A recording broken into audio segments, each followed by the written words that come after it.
Hello everyone, this is Cody Lee of BlackCatBooks.org, author of I the Dragon, Cruel and Beautiful Rabbit Hole, Lore and Frey, and the upcoming Jaw of the Dragon. Right now, we're in kind of a weird situation with Final Fantasy XVI. Square Enix has released a number of statements about it. They're hyping the game up. They're trying to get people to be interested in it. They're trying to get people to care. And all I can see is the flailing of a dying company, essentially. Square Enix is dead. The Final Fantasy IP has been run into the ground. The mistake of making Final Fantasy VII a PlayStation exclusive is finally coming back to bite them. Ripping off Western video games and Western TV shows, ripping off Game of Thrones is not panning out very well for them. Nobody is excited for Final Fantasy XVI. Nobody. And I'm the sort of person who is kind of taken aback by how much YouTubers and shills were defending Final Fantasy 15. It feels like those very same people aren't really all that enthusiastic about 16. There is no enthusiasm about this property. And it's interesting to look and see what's happening with the staffing and what the developers are saying. They are straight up making these ludicrous claims, downright ridiculous, absurd, nonsensical bullshit to try and convince you that this game is worth a purchase. And the thing that really caught my attention, the thing that really made me think that wow, Square Enix has hit a new low. Square Enix has released a statement saying that Final Fantasy XVI is not a JRPG. Oh, that's discriminatory. Oh, you can't limit us to just being a Japanese developer. We're a global phenomenon. We are the biggest RPG developer on the planet. We don't make JRPGs. We make RPGs, period. And it's such a stupid way at looking at things. It is so irresponsible. It is so ignorant. It is so disrespectful to their own legacy and their own history developing legitimately great games. I would say there are several Final Fantasy games that I would classify as some of the best Japanese RPGs games ever, right? Saying that there's no difference between Japanese RPGs and Western RPGs is just downright delusional.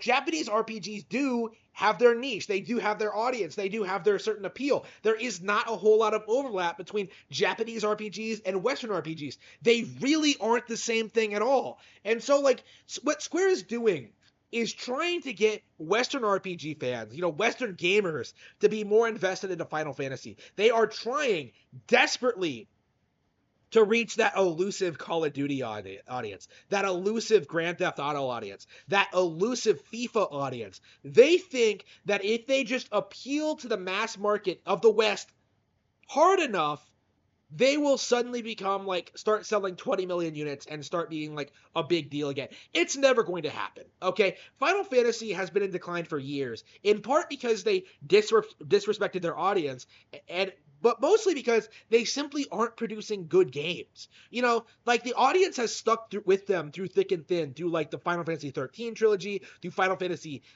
15, through the initial release of Final Fantasy 14, up until Final Fantasy 7R, which was straight garbage, but there were still plenty of people defending it anyway. But now, going into Final Fantasy 16, we are legit going to see a situation in which I do not expect Square Enix to be able to outperform Elden Ring with this release. I think Hogwarts Legacy is going to be bigger than Final Fantasy 16. I think Persona 5, Persona 5 has outsold Final Fantasy 7R. I don't think there's any real recovery from Square Enix at this point. They are no longer the premier developers of the all-time great JRPG franchises. There are other franchises that are doing the same thing as Final Fantasy, but better. Recently, if you're an action RPG fan like me, you're playing Souls, you're playing Ys, you're playing I don't know, Zelda.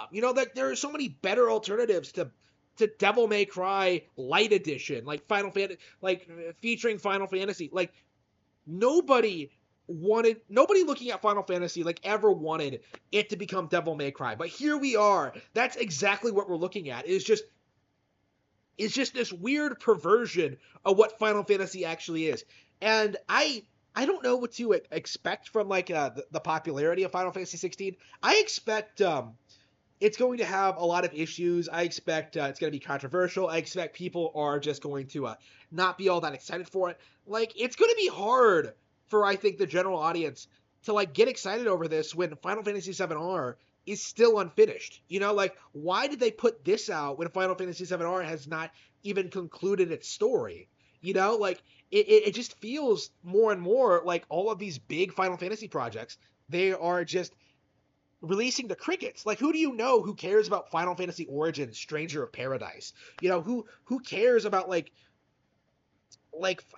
who is talking about Final Fantasy VII-R Part 2? You know, the way Angry Joe talks about it, you would think the story has already been concluded, right? But here we are. We are in the year of release, 2023, a year where we can expect a new Final Fantasy release, a new mainline Final Fantasy release, and nobody is talking about it at all. It is not notable, it is not well regarded, it is not interesting. Nobody cares that a brand new Final Fantasy game is coming out this year.